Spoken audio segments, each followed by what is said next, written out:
Welcome to the Fight Night Daily Podcast. I'm here out in Riyadh, Saudi Arabia. It's fight week, and I'm joined by Hamzah Sheeraz. Now, Hamzah, how you doing, mate? I'm very well. Yourself? Yeah, very well, mate. Very well. Listen, looking forward to your fight.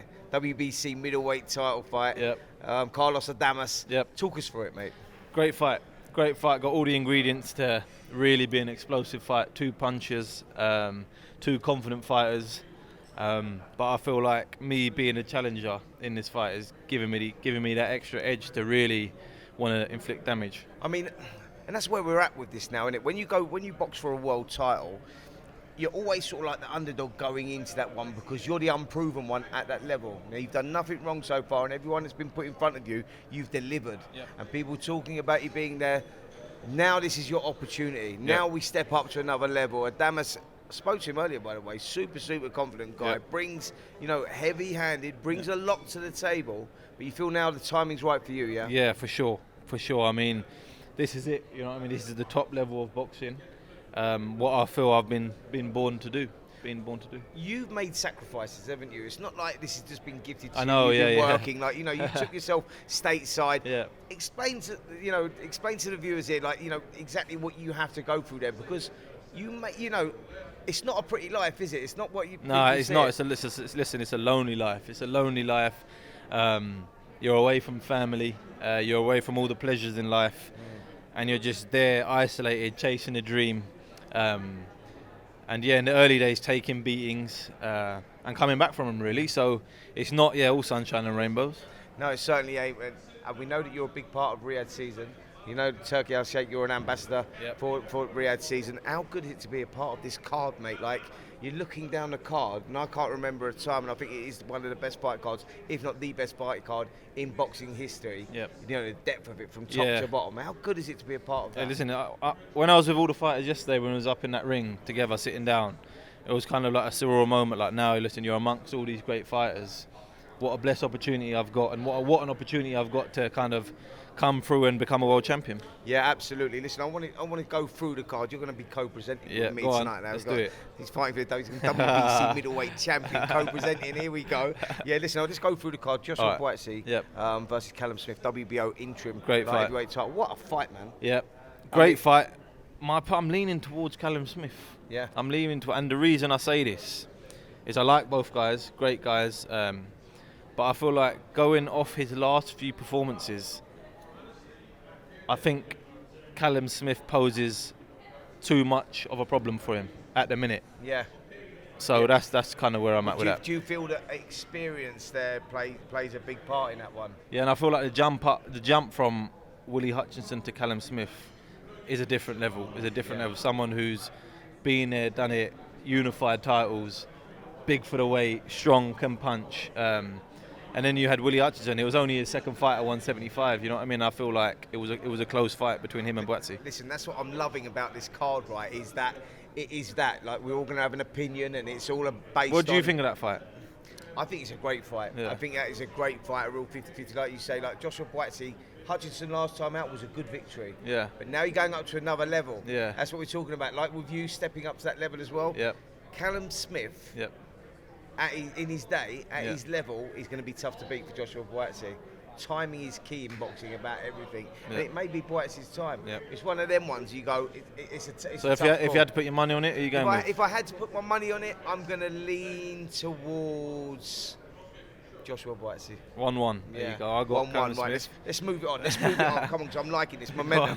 Shakur Stevenson against Floyd Schofield. So I'll be honest, I haven't watched much. I haven't seen nothing of it. I'm going to give you some background. Right, I'm going to do it, mate. So Floyd Schofield, 18-0, 12 KOs, good young fighter. I was the same as you. Looked at it and I go, who's this kid? Shakur Stevenson, pound for pound star. What's going on here? Switch hitter, heavy-handed, decent. And what I loved about it was, you read into his backstory, right? When he was 2 years of age, he ended up just getting custody. His dad got custody of him.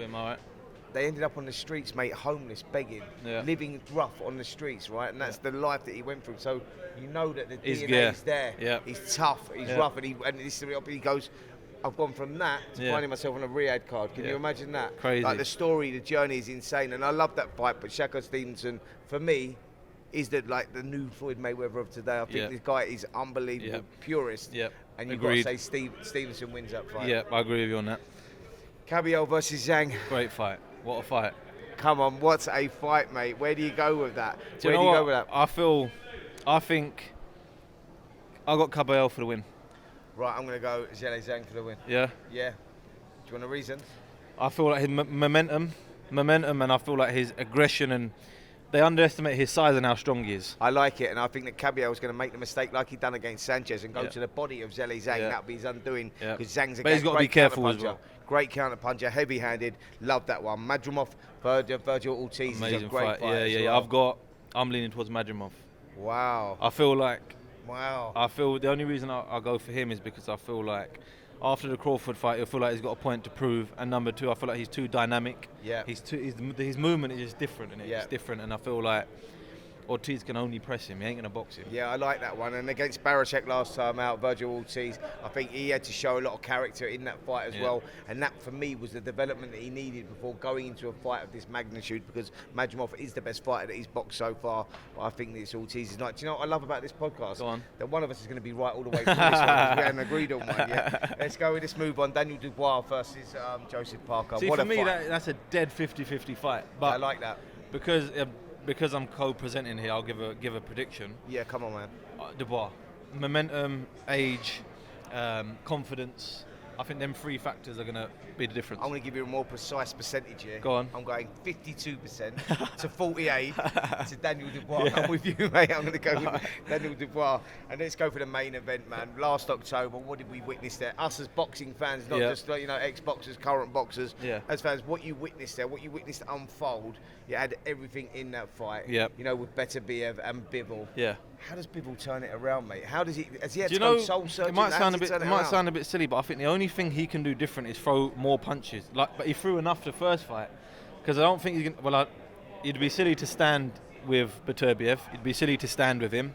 So I feel like it's going to be a repeat of the first fight, maybe even a late stoppage for Beterbiev. Yeah, well, it's a big shout, man, big shout. But I think Beterbiev was injured going into that last fight, and I think that may have hampered his performance. And I think the big problem that Bivol's got is how he controls that space, because Beterbiev is not just a wrecking machine. Yeah. It's educating him what he's doing there as well. He's calculated. He sets traps. He does things, even though it looks like he's just all-out aggression.